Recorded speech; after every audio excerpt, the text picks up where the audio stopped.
thing I want to talk about because of the American ideology had been at loose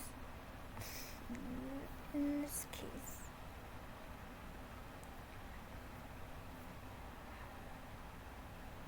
You may have heard the legend of King Arthur. If you've ever looked at a map before navigation technology, you have seen a legend. There is a legend on the side of most maps. There's terrain in the map. There will be a legend in the map.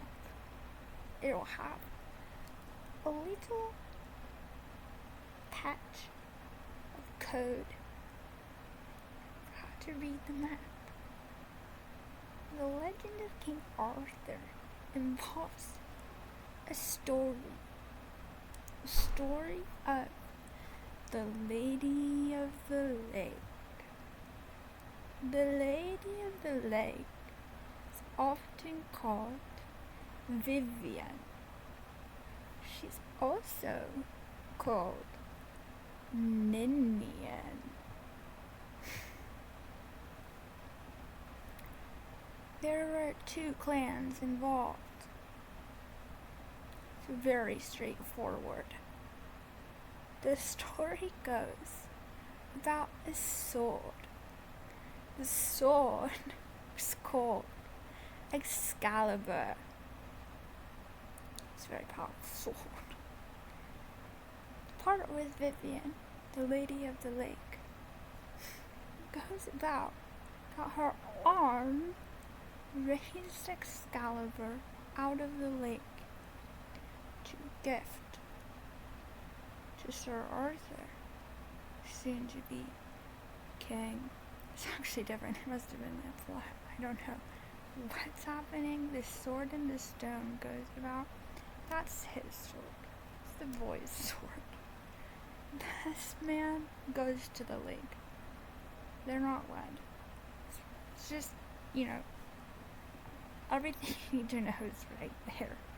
And it bestows into the populations what they would inevitably know and think about it.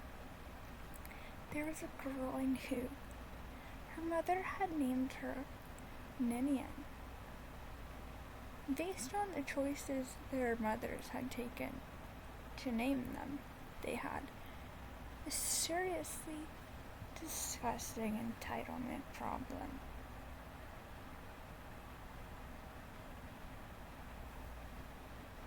When I see there's dark marks in my face, it's from mud.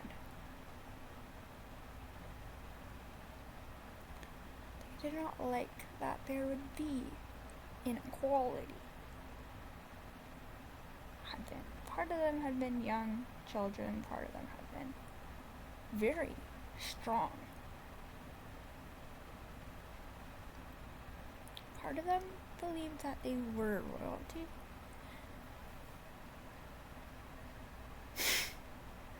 Part of them was very angry that there were royalty. So for a period of time in my life, they had it up front in public. They knew I hadn't been the baby that came out of the women that kept me as her daughter.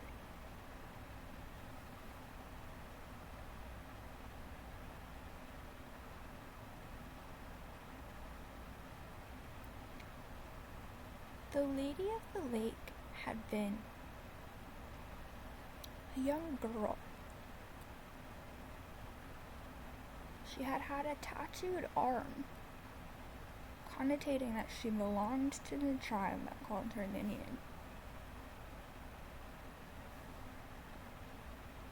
They had known that name because they had known it was the girl that they had kept by the arm.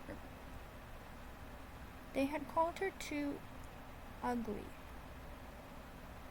to be known otherwise than her tattoo.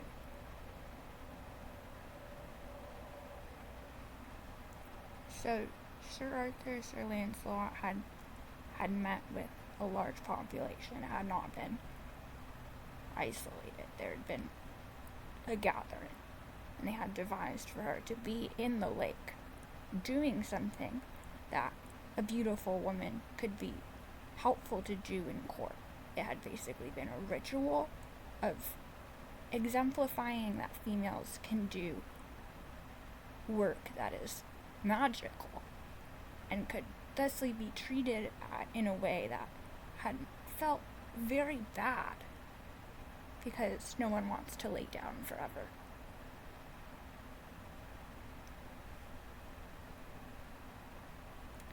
This is a story about some morals. I've just been resting on this part of it.